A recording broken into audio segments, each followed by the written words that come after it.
Kita mulai ya. Assalamualaikum warahmatullahi wabarakatuh. Waalaikumsalam warahmatullahi wabarakatuh. Waalaikumsalam warahmatullahi wabarakatuh. Oke, kembali lagi ya. Kita di pelajaran kimia yaitu pertemuan ke berapa coba? Pertemuan ke-9. Nah, minggu lalu kita udah bahas mengenai perkembangan model atom.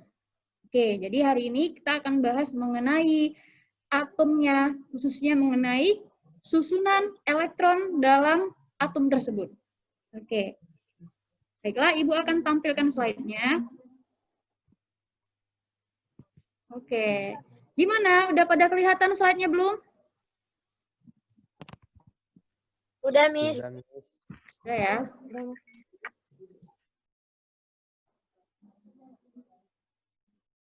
Nah, apa-apa aja yang akan kita pelajari pada hari ini, yaitu mengenai submateri yang ada di slide.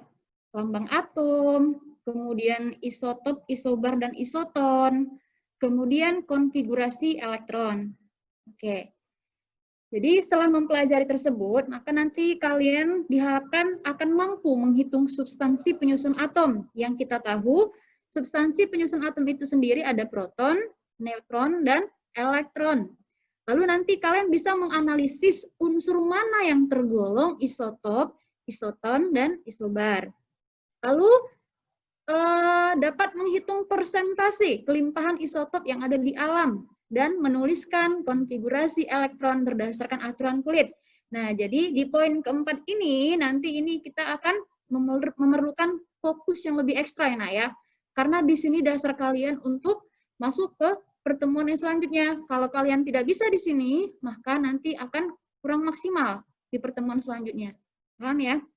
Yaitu di topik konfigurasi elektron. Oke, nah, ini kita kembali lagi ke pelajaran SMP dulu, flashback. Substansi penyusun atom sendiri ada proton, kemudian neutron dan elektron ya. Nah, sebentar ya, Nak ya.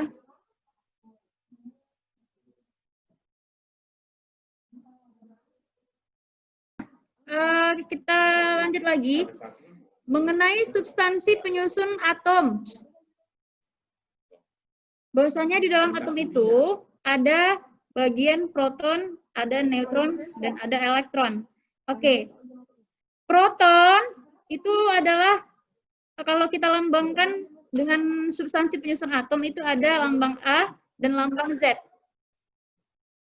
Oke, jadi kalau untuk proton, itu simbolnya adalah Z ya, Nak? Kedengaran semuanya suaranya? Kedengaran, Miss. Kedengaran. Oke. Sedangkan neutron itu adalah A dikurang Z. Yang kalian sudah tahu bahwasanya A itu adalah nomor massa ya, Nak ya. Sedangkan Z itu adalah nomor atom. Nah, atau itu adalah jumlah proton. Sedangkan untuk menghitung jumlah elektron itu adalah Z. Z tadi apa? Proton dikurang muatan. Oke, paham? Nah, jadi kalau ada lambang di atas dengan di bawah ada angka, yang di bawah itu menunjukkan Z, itu adalah nomor atom atau jumlah proton. Sedangkan yang di atas itu adalah nomor massa. Nomor massa itu adalah penjumlahan dari proton ditambah dengan neutron. Ya. Nah, kemudian untuk elektron sendiri itu adalah protonnya atau Z dikurangkan dengan muatan. Kalau muatannya tidak ada, berarti muatannya sama dengan 0. Nah, muatan itu, Nak, muatan itu bisa positif, bisa negatif. Yang mana muatan positif negatif ini dalam suatu atom itu disebut dengan ion. Paham? Ion. Oke, kita lanjut ke contoh ya. Nah, ini ada tentukan 2311. Nah, berarti 11 ini merupakan apa, Nak? Z. Sedangkan yang di atas itu adalah A atau nomor massa. Nah, jadi ini adalah nomor massa. Sedangkan Z ini adalah nomor atom. Mohon direspon ya, Nak ya, agar Ibu tahu apakah kalian sudah mengerti atau belum. Oke, kita mau menentukan protonnya berapa, kemudian neutronnya berapa, dan elektronnya berapa. Oke, maka langsung aja. P, jumlah proton itu sama dengan apa? Miss. Udah, Miss. Udah, Miss. Ada coretan belum? Miss. Ya. Udah ada coretan belum? Udah, Miss. Udah, Miss. Oke, kita lanjut lagi ya. Nah, tadi di sini bulangin. Masanya ada 23. Kemudian Z-nya ada nomor atomnya sama dengan 11. Oke, maka neutron. Neutron itu rumusnya apa tadi? A dikurang Z. Kelihatan, Nak? Oke. A kurang Z. Ya, 23 dikurangkan 11, maka sama dengan 12. Oke, elektronnya. Nah, elektronnya sama dengan berapa? Rumusnya apa tadi, Nak? Proton dikurangkan? Kurang muatan. Iya, dikurang muatan. Maka 11. Muatannya ada nggak? Nggak ada, Miss. 0. Maka 11. Oke. Nah, sekarang kita lanjut soal yang selanjutnya. Al dengan nomor atom 13, massa 27. Berarti Z-nya sama dengan 13, A-nya sama dengan 27. Oke, hati-hati di sini udah ada yang namanya muatan. Nah, berarti protonnya tetap sama dengan Z, berarti sama dengan 13 kan? Oke, neutronnya A dikurang dengan Z, berarti 27 kurang 13. Oke, 14, Miss.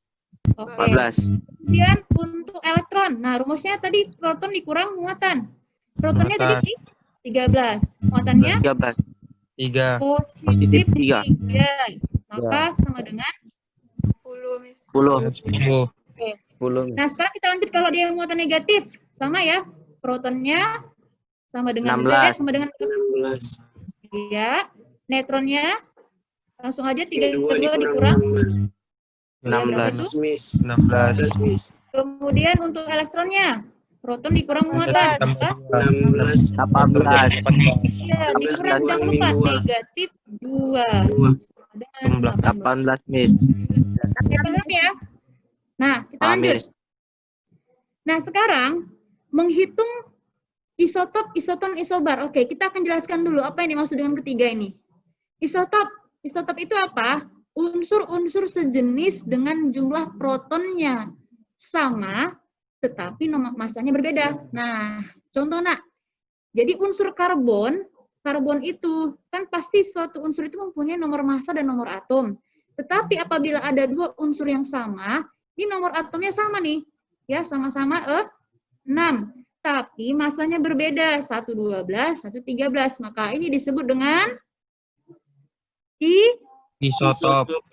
Iya, isotop. Nah, oke, Nak. Kan tadi suatu isotop itu unsurnya sama, tapi massanya beda. Nah, jadi bagaimana menentukan massa relatif unsur karbon sendiri? Artinya, Nak, jadi kalau beberapa jenis unsur itu memiliki massa yang berbeda, maka bisa dihitung massa rata-rata namanya, atau kita sebut dengan massa atom relatif atau AR. Paham ya? Dia punya massa rata-rata untuk unsur karbon sendiri yang disebut dengan massa atom relatif atau simbolnya adalah AR. Jadi ini digunakan untuk massa rata-rata dari seluruh isotop yang ada di dunia ini. Nah, kan nggak mungkin nih kita ngapal satu-satu. Isotop karbon 13, 12, ambil aja massa rata-ratanya. Rumusnya apa? Jadi ada suatu unsur A, kita bisa hitung AR unsurnya sama dengan persentase unsur yang pertama dikali dengan A1. A1 itu adalah simbol untuk massa isotop yang pertama. Ditambah persen isotop yang kedua dikali massa isotop yang kedua per 100%. Ya. 100 ini adalah jumlah persentasenya, nah ya, semua 100%. Oke, biar lebih jelas. Nah, kita jawab nih contoh soal. Oke, nah nanti kalau coretannya belum muncul, bilang ke Ibu ya. Nah, contoh soal 2, tembaga di alam terdiri dari isotop Cu65 dengan kelimpahan 25% dan isotop Cu63 dengan kelimpahan 75%. Maka berapa massa atom relatif tembaga? Berarti yang ditanya apa, Nak? Yo, yang ditanya apa? Yang ditanya adalah AR. Ini dia, AR ini ya. Oke, nampak belum coretan Ibu? Nampak, Bu. Oke, good. Nah, maka langsung aja. 65 ini adalah massa isotop yang pertama atau yang kita simbol A1. 25% ini adalah kelimpahan dari massa isotop yang pertama tersebut. Paham? Oke. 63 ini adalah massa isotop yang kedua. Ini kita buat simbol sesuai dengan rumus ya, Nak ya. Oke, sedangkan 75% ini adalah persentase massa. Iya, good. Nah, maka langsung aja kita masukkan sesuai rumus. AR sama dengan persentase kelimpahan pertama sama dengan 25 dikali Kali 65. tanya 65. Oke, kita kurangi ditambah 75 persentase isotop yang kedua dikali dengan 6 Terus berapa? Nah, oke, nah, perlu diketahui kalau ini persen, di sini tidak perlu kalian buat 25/100 karena yang diambil itu adalah angkanya saja, tidak masuk persennya. Nah, karena nanti kan dia akan mati. Kenapa? Di bawah dia akan diperkan dengan 100%. Jadi persennya sendiri tidak ikut dalam perhitungan ya. Oke, sehingga nanti kalian sulap ini semua akan mendapat hasil akhir sebesar 63,5. Itulah massa rata-rata isotop Cu65 dan 63 ya. Paham? Siap, paham. Oke, bagus. Nah, sekarang kita lanjut. Kawannya isotop, ada isoton dan ada isobar. Nah, apa itu isoton? Isoton itu adalah unsur-unsur yang memiliki jumlah neutron. Ingat aja, N. Neutronnya yang sama, tapi protonnya berbeda. Contoh, nah ini unsurnya nggak harus sama, Nak ya, bisa berbeda. Misalkan seperti karbon dengan oksigen. Ini neutronnya sama. Neutron tadi apa rumusnya? Ayo, neutron. Proton Nomor dikurang massa dikurang Z. Oke, berarti ini neutronnya berapa nih? 14 kurang 6. 8. Ini juga berapa? 8. Nah, kelihatan ya? Sama neutronnya. Oke, tapi protonnya berbeda ya. Ini 6, ini adalah 8. Maka ini disebut dengan isoton. Sekarang isobar. Isobar, unsur-unsur memiliki nomor massa yang sama, tetapi nomor atomnya yang berbeda. Oke, sebagai contoh, massanya sama. Ini oksigen dengan nitrogen, massanya sama-sama 16, tetapi protonnya berbeda. Ini 8, ini 7, maka disebut dengan isobar. Langsung aja ke contoh soal. Yuk kita baca sama-sama. Unsur X mempunyai nomor atom 16. Nah, berarti ada suatu unsur X ya, nomor atom 16. Kalau nomor atom letaknya di bawah. Massanya 32. Massa itu letaknya di atas. Sedangkan unsur Y mempunyai proton. Y protonnya 15. Jumlah neutronnya 17. Wah, yo, ini nggak dikasih tahu nomor massa. Tapi dia ngasih tahu neutron 17. Bagaimana mencari massa?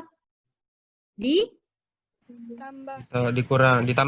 Ya, ditambahkan. Maka 15 tambah 17 sama dengan 32 kan, Nak? Oke, maka apa hubungan antara X dengan Y ini? Mereka termasuk isotop? Iya, maka jawabannya adalah isobar. Kenapa? Karena massanya sama. Oke. Sama. Paham ya? Siap, Oke, kita paham. lanjut lagi. Iya. Nah, ini yang terakhir, yaitu konfigurasi elektron. Oke. Konfigurasi elektron itu apa? Ya, konfigurasi susunan dalam suatu atom. Oke, jadi garis bawahi ini adalah susunan. Oke, kalau susunan berarti ada suatu aturannya. Kemudian ada yang disebut dengan elektron valensi. Ini apa? Elektron yang berada pada kulit terluar. Oke. Ini ada struktur atom O, oksigen dengan AR yaitu argon. Kita perhatikan yang oksigen dulu ya, Nak ya. Jadi kan atom itu tersusun protein. Nah, dan ini adalah kulit. Nah, oke, jadi kalau Ibu tanya, oksigen ini berapa kulitnya, Nak? 2. 2. Oh, 3? 2. 3 ya? 2. Ini enggak, ini adalah, ini inti, Nak. Yang kalian perhatikan ini aja. Ini kan lintasannya. Berarti N-nya ada sama dengan 2. 2. Oke. Nah, ini adalah elektronnya. Elektron-elektron yang terletak di di kulitnya ya. Jadi kalau Ibu tanya, elektron valensinya berapa? Maka hitung aja elektron yang terletak di kulit yang terluar. Kulit terluarnya ada 2. Oke, kulit terluarnya adalah kulit yang kedua. Maka kita hitung elektronnya 1, 2, 3, 4, 5. Nah, berarti elektron valensinya ada 6 elektron. Paham? Ya, paham. Oke, nah sekarang kita ke sampingnya, argon. Ada berapa kulit dari argon? Ayo, kulit. Gamis. Ya, 2, 3 ya. Berarti N-nya ada 3. sama dengan 3. Ada berapa elektron valensi dari si argon? Berarti elektron yang terletak di kulit ketiga. Berapa? 8. 8. Oke, kalau gitu kita lanjut ke aturannya. Oke, konfigurasi elektron berdasarkan aturan kulit. Fokus di sini, nah ya.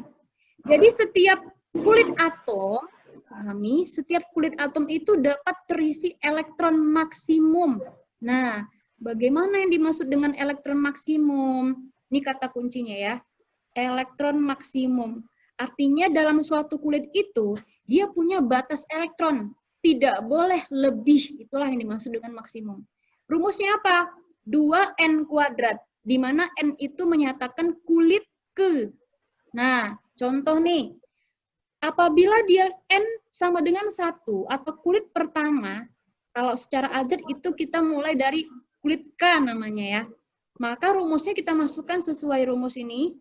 2 kali N kuadrat. Karena kulit pertama berarti N-nya sama dengan 1. Berarti 2 dikali 1 kuadrat sama dengan 2. Artinya, di kulit pertama maksimum boleh terisi 2 elektron. Paham? Oke, kita lanjut. Kalau N sama dengan 2, atau kulit kedua, atau namanya kulit L, maka dimasukkan ke rumus 2N kuadrat. N-nya sama dengan 2. Ini N, nak ya. Oke, itu adalah N. Nah, maka 2 kali 2 kuadrat berapa? 8.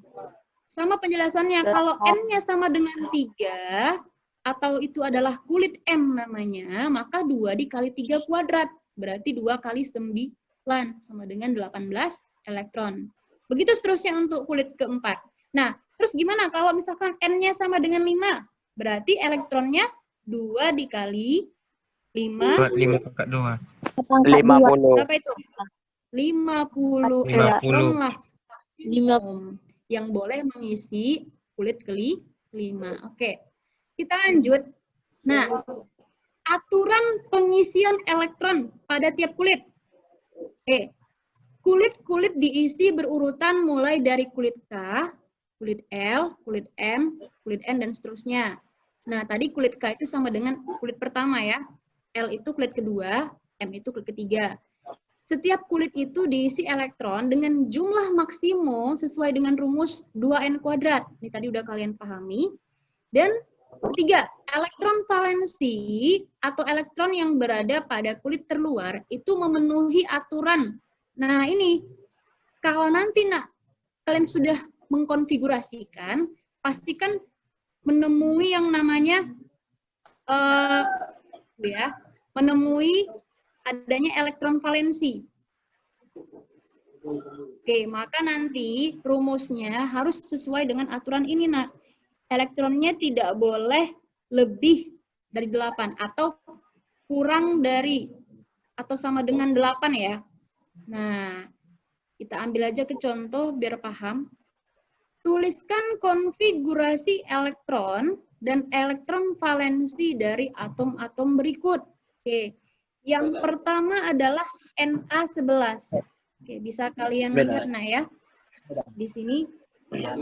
Artinya soalnya mau menyuruh kita untuk membuat konfigurasi elektron dari Na11 dan elektron valensinya. Maka kalian berarti elektron natrium ini jumlahnya secara keseluruhan ada 11. Ya nak ya, elektronnya ada 11. Maka kita buat konfigurasinya mulai dari pengisian kulit K dulu. Lanjut ke kulit L. Nanti kalau ada sisanya kulit M atau N dan seterusnya ya. Nah, tadi aturan pertama kalau kulit K itu berapa elektron maksimumnya nak? 2. Ini kan 1. 2 ya. Perlu diketahui tadi ya, K itu adalah N ke 1. L itu adalah N ke 2. Nah, sesuai rumusnya tadi, elektron maksimum itu 2N kuadrat. Maka kalau dia kulit K, elektronnya maksimum harus 2.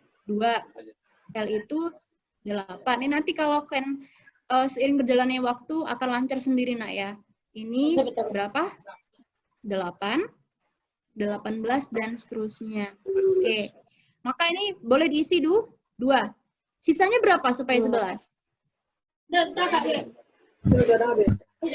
Ayo, sisa elektronnya berapa? 9.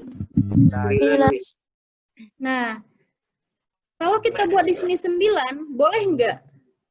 Tidak. Kenapa? Karena di kulit L itu maksimumnya harus 8. Maka yang boleh kita buat adalah 8. Sisanya berapa lagi? 1. 1. Maka 1 itu kita masukkan ke kulit yang seterusnya, yaitu kulit M. Maka kita buat sama dengan 1. Sehingga jumlah elektronnya 2 tambah 8 tambah 1 pas sama dengan 11. Oke, kira-kira, nah ada berapa kulit dari natrium? Ada berapa kulitnya? 3. Iya, 3. Ada berapa elektron valensinya? 1. Elektron yang ada di kulit terakhir ini. Berarti ini adalah elektron valensinya. Paham? Oke, kita lanjut. Contoh soal yang kedua. Aluminium 13. Aluminium dengan nomor atom 13. 13 ya nak ya. Sama pertanyaannya konfigurasi dan elektron valensi.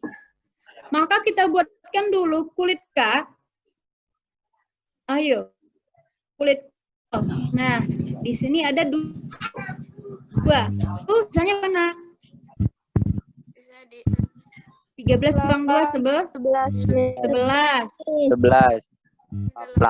Di sini 8. boleh ya. Maka harus dibuat adalah 8. Sisanya berapa? Berapa lagi sisanya? 3 dimasukkan ke kulit yang berikutnya. Oke, berarti sama ya. Kulitnya ada 3 dan ini elektron valensinya sama dengan 3. Oke. Nah, sekarang kita lanjut ke unsur yang lebih banyak nomor atomnya. Oke, kita buat di slide yang berikutnya aja. Oke, berapa tadi? Kalsium ya. Kalsium dengan nomor atom 20. Nah, di sini udah mulai agak rumit ya. Jadi elektronnya sama dengan 20. Kita buat dulu K. Nah, kulit 2. Oke, kulit M. Berarti berapa ini nak? Elektron isi 10. 2. 8. 8. 10. 10. Kita buat 10. Tidak boleh di sini kita buat 10. Iya, Kenapa? lebih kecil Karena dari tadi 8. aturannya elektron valensi itu harus kurang dari atau sama dengan 8. Ini aturannya harus kalian ingat. Nah, kalau kalian buat ini 10, berarti elektron valensinya 10 dong. Itu tidak boleh terjadi. Maka ini harus dipecah. Jadi 8, sisanya 2 lagi dimasukkan ke kulit N. Nah, seperti ini. Oke, paham? Berarti pada paham. kalsium N-nya ada 4. elektron valensinya ada berapa, Nak? 2, Miss. 2. Elektron. Oke. Nah, paham ya? Nah, sekarang kita lanjut ke soal yang terakhir yang lebih rumit lagi. Gimana sih konfigurasi elektron selenium dengan nomor atom 34? Oke. Maka sama caranya ya, kita buatkan dulu kulitnya. Kemungkinan K, L, M. Nanti kalau ada tambahan kita buat lagi di sini. Oke, K sama dengan 2. Ini adalah 8. Oke. M, nah, M itu sama dengan N sama dengan 3 kan? Oke, kalau untuk kulit 3, 18. elektron maksimumnya tadi harus 18. Nah, kalau kita buat 18 di sini, ada lagi nggak sisanya? Ada. Ini dijumlahin baru berapa? 28. 8. Maka sisanya berapa lagi supaya 34? 6. Maka 6 kita masukkan di kulit berikutnya, yaitu 6. Bolehkah kita buat di sini 6? Apakah menyalahi aturan? Boleh. Tidak. Kenapa? Karena dia masih kurang dari 8. Ya. Pada selenium itu kulitnya ada 4 dan elektron 4. valensinya sama dengan Ada 6. 6, Oke, Miss. satu lagi nggak ya? Satu lagi. Nah, ini K19. Ayo. Ini soal terakhir ya. KL. Oke, ini 2, 8. ini 8. 8. Ini berapa? itu 8. 1. 8. N-nya 1. Ya, 1, Miss. Ada yang belum benar ya? Iya. Kulitnya harus 4. diuraikan. 8. 4. Kemudian Baru N-nya 1. iya, N-nya bagus sama dengan sekali. 4. Elektron valensinya sama dengan 1. Iya, bagus. Berarti udah bisa lah ya ujian harian. Nah, udah lancar kok. Nah, ini tadi sisanya Bisa kan lah. 9 lagi kan? Pas Bisa, di sini tidak boleh kita buat 9 karena menyalahi aturan. Maka harus diuraikan menjadi 8 dan 1. Oke, udah bisa. Kalau gitu sampai di sini pertemuan kita. Nah, minggu depan kita akan lanjut ke pertemuan konfigurasi elektron, tapi berdasarkan konsep mekanika kuantum. Oke, sekian dari Ibu. Ada yang mau ditanyakan, Nak? Halo? Tidak ada? Terlalu mudah ya materi hari ini ya? Oke, awas-awas minggu depan ya. Oke, Assalamualaikum warahmatullahi wabarakatuh. Waalaikumsalam.